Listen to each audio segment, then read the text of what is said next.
విజయనగరం జిల్లా చిన్న చీపురు వలసలో అమ్మ సేవ ఫౌండేషన్ వారు గిరిజనులకు దుప్పట్లు, రగ్గులు పంపిణీ చేశారు. సంస్థ వ్యవస్థాపకుడు సురేష్ మాట్లాడుతూ మంచినీటి కొరత, విద్యుత్, రహదారి సౌకర్యాలు లేమి కారణంగా గ్రామస్తులు ఇబ్బందులు పడుతున్నారని తెలిపారు.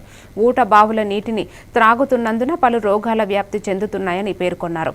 సమస్యను తెలుసుకున్న సంస్థ ఉన్నతాధికారులకు వివరించి అవసరమైన సౌకర్యాలు కల్పించేందుకు కృషి చేస్తామని తెలిపారు. ఈ కార్యక్రమంలో గుర్ల సర్పంచ్ ప్రతినిధి బొద్దల జగదీష్, గండ్రేటి ఈశ్వరరావు, పూర్ణాన పాపారావు, సాయి, లక్ష్మణ, వెంకటరమణ తదితర గిరిజనులు పాల్గొన్నారు.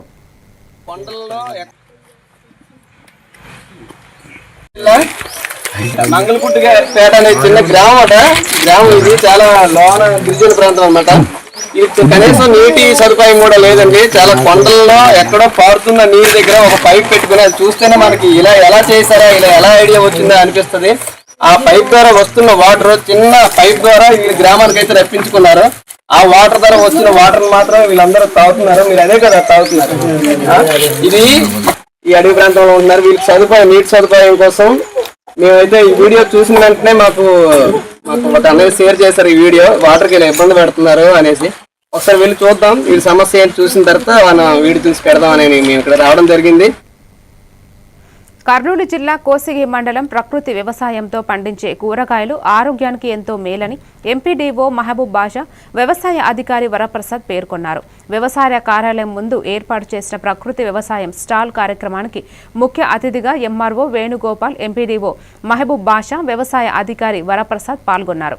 రైతులు ప్రకృతి వ్యవసాయంపై ఎక్కువ మక్కువ చూపించాలని, ఆర్గానిక్ ద్వారా పండించే కూరగాయలు ఆరోగ్యానికి మేలు చేస్తాయన్నారు. ఈ కార్యక్రమంలో యూనిట్ ఇన్ఛార్జ్ రాజ్యం, ఐసీఆర్పీలు సతీష్, తాతాయన్న, కృష్ణప్ప, కృష్ణయ్య రైతులు పాల్గొన్నారు.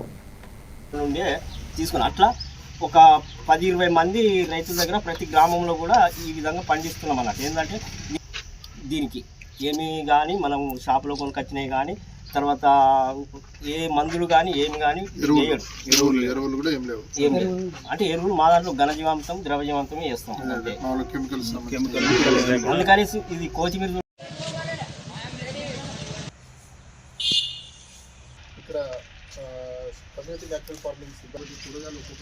అలా పోతే అంత పెరుగుతుంది, బాగా పెరుగుతుంది. చాలా నాణ్యంగానే ఉంది. ప్రతి సోమవారం కూడా